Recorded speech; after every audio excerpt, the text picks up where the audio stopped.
Oke, Assalamualaikum warahmatullahi wabarakatuh. Selamat datang di pembelajaran SAP PP Modul dengan saya Ahmad Yusuf Arif. Untuk Anda yang ingin mempelajari SAP PP, Anda bisa lihat situs saya di sapindonesia.net ya. Di situ saya memaparkan materi tentang SAP PP Modul secara global ya, secara garis besarnya saja, mulai dari master data yang mana di situ ada pembahasan tentang material master PP, ada BOM, work center, routing, production person. Kemudian juga tentang demand management, planning process, material requirement planning atau MRP, kemudian production order execution ya, ini cycle of product production, kegiatan sehari-hari dari tim produksi, production order creation, bagaimana dia cara membuat order, kemudian release, capacity planning, scheduling, good issue, confirmation, good receipt, dan terakhir adalah technical complete. Dan tidak lupa juga di sapindonesia.net ini saya juga membahas secara garis besar tentang configuration ya, bagaimana cara mengkonfig ya, mengkonfig SAP PP modul sehingga transaksi-transaksi ini baik master data maupun yang lainnya bisa dijalankan dengan konfigurasi yang di setup di awal oleh konsultan. Biasanya ini adalah mandatori buat konsultan, wajib memahami, wajib bisa gitu ya. Akan tetapi di sini tentu saja saya pembahasannya hanya secara garis besar ya.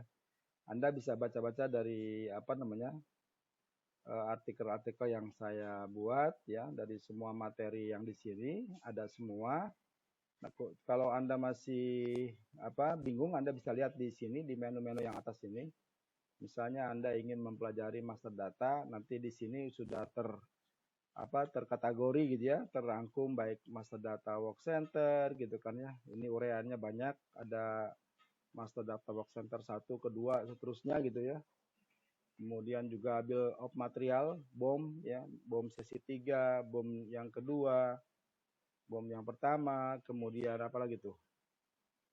Routing, task list, dan semua ini sengaja saya sediakan video tutorialnya secara garis besar agar Anda bisa tahu lah SAP PP itu seperti apa gitu ya. Saya hanya mengantarkan, membuka wawasan tentang pengertian SAP PP ya. Nanti pada production order execution juga nanti di sini ada step-step sesuai yang di menu tadi di sini di awal. Ada confirmation gitu kan ya, ada material staging, scheduling gitu, terus good receipt dan seterusnya ada gitu ya. Nanti Anda buka-buka sendiri di sapindonesia.net ini, selalu saya update perkembangan terakhirnya semua materi-materi SAP PP sampai ke konfigurasi ya. Oke, selamat membaca deh gitu ya. Materi kali ini saya akan mendiskusikan tentang good receipt ya. Good receipt ini adalah bagian akhir dari materi production order execution, di mana di sini sudah dibahas semua sama saya. Tinggal sekarang di posisi di penghujung pembahasan nih, good receipt. Kemudian nanti minggu depan insya Allah kita akan masuk ke configuration. Oke. Kita lihat captionnya seperti apa yang dimaksud dengan good receipt ya. Di agenda kita kali ini kita akan membahas tentang apa yang dimaksud good receipt, kemudian prerequisites of good receipt ya, persiapan apa saja untuk good receipt itu, kemudian metode dari good receipt apa saja, kemudian efek dari good receipt posting ya, efek-efek apa saja dari proses good receipt. Oke, kita lihat secara overview ya. Ketika material FG atau SFG dihasilkan ya, material finished product, maka good receipt harus diposting di production order. Ini tidak ada bedanya pada material finish atau semi finish ya. Jadi step langkah yang harus dilakukan pada saat proses telah menghasilkan baik itu SFG, semi finish good atau finish good, maka di production order itu Anda harus melakukan proses apa yang disebut dengan GR ya. GR good receipt artinya memposting berapa hasil finish product gitu ya. Tapi sebelum ke situ, sebelum ke confirmation, good receipt ya, di sini ya, sebelum good receipt, tentu Anda harus sudah melewati langkah-langkah yang di atas ini, production order creation, ya, kemudian material availability-nya udah masuk, kemudian release production order, good issue confirmation, baru Anda bisa melakukan proses yang namanya good receipt gitu ya. Stepnya seperti itu gitu. Oke. Lalu good receipt dari production dapat diposting secara manual atau automatically ya. Kalau kita lihat tadi rangkuman saya di sini bahwa GR itu bisa dilakukan secara manual maupun secara otomatis ya. Kalau secara manual tentunya T-code yang dipakai ini ya, T-code-nya adalah MIGO atau MB31. Ya, ini juga sama berlaku untuk GI, ini kan GR ya. Kalau yang kemarin di staging kita ngomongin GI, juga sama T-code-nya adalah MIGO, kemudian ininya MB1A ya. Kalau yang GI. Ini ya saya tulis di sini ya, biar kelihatan bedanya.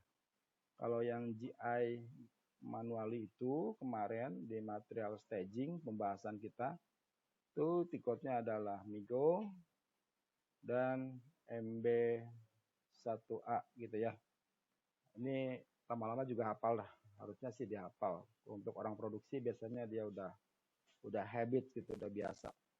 Kemudian yang GR secara automatically, yang secara otomatis GR, maka dia menggunakan control key ya, control key yang ada di routing. Nah, nanti kita lihat bagaimana ini gambarannya yang control key. Tentu saja saya harus menampilkan dari sisi gambar SAP-nya agar Anda bisa mempunyai bayangan seperti apa yang namanya control key yang ada di SAP. Ini sekalian mengulang materi-materi yang ke belakang tentang routing. Nanti juga di sini kita akan ngomongin masalah routing, khususnya di control key ya. Kemudian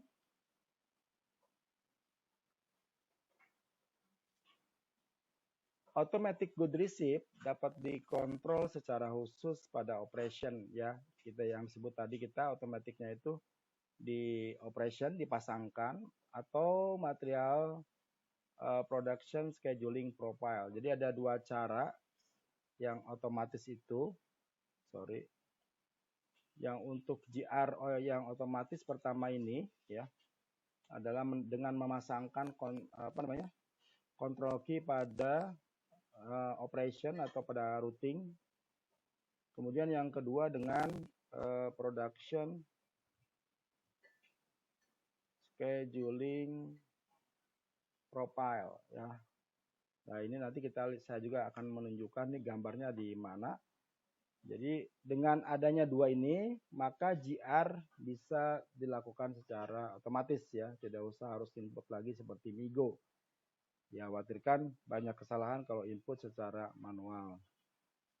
Kemudian jika Anda memilih pada kontrol material spesifik, maka good receipt diposting pada saat konfirmasi di akhir operation pada saat proses konfirmasi. Ya, jadi maksudnya yang tadi itu, yang di operation ini, yang secara otomatis nih, dengan memasangkan control key pada operation, ini nanti dieksekusinya pada saat konfirmasi dan GR itu dia disimpan pada proses yang memang ini kita mau pasang secara otomatis. Jadi maksudnya gini, Kalau di dalam operation itu ada operation 10 gitu, ada operation 20, ada operation 30. Nah, untuk yang apa namanya? Control key yang kita mau GR otomatis itu harus ditempelkan di salah satu gitu. Entah 20 atau di 30. Nanti pada saat konfirmasi, pada saat confirmation gitu, confirmation, maka kita mengkonfirmasi yang routing ini misalnya dipasang di sini ya. Fase atau routing yang 30 kita jalankan, maka secara otomatis apa namanya? GR akan akan terposting secara otomatis ya. Ini sama halnya milestone ya. Milestone juga dipasangkan di confirmation. Jadi pada saat di confirmation itu di milestone-nya dipasangkan, kemudian juga GR automatic GR-nya juga dipasangkan. Jadi sekaligus gitu. Tidak ada lagi pekerjaan manual. Itu yang dimaksud. Kemudian order status is updated with DLV atau deliver ya. Jadi order statusnya kalau udah masuk, udah terposting, maka dia statusnya berubah menjadi DLV. Oke. Kita lihat gambar dari ini, dari gambar yang production order good receipt ya.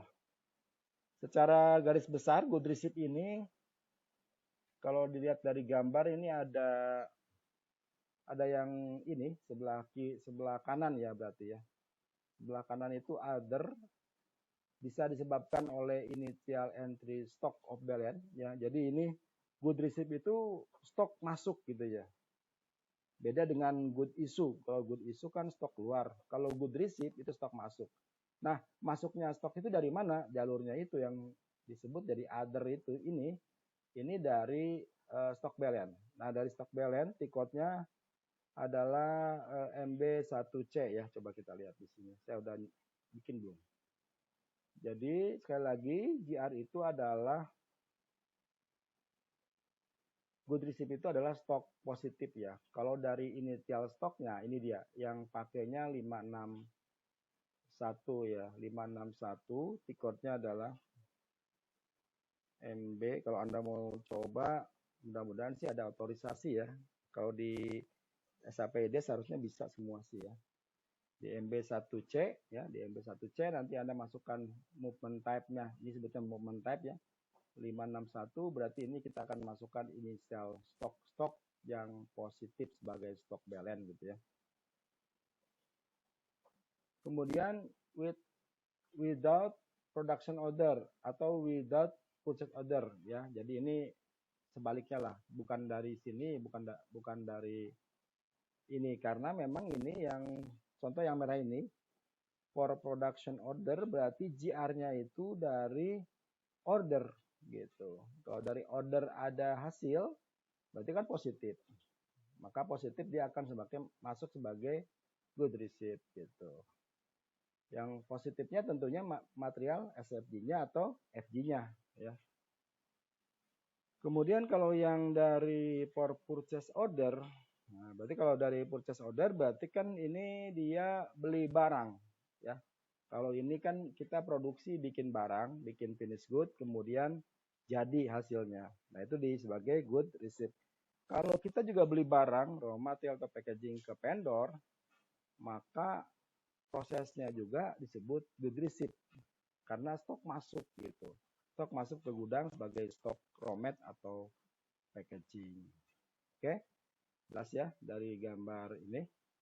Oke, nanti kita akan lanjut lagi di video tutorial berikutnya ya, pelan-pelan aja karena harus tuntas pembahasannya semuanya. Tadi banyak itu hal-hal yang harus disampaikan oleh saya gitu ya. Oke, terima kasih atas perhatiannya. Kita lanjut di video tutorial berikutnya. Assalamualaikum warahmatullahi wabarakatuh.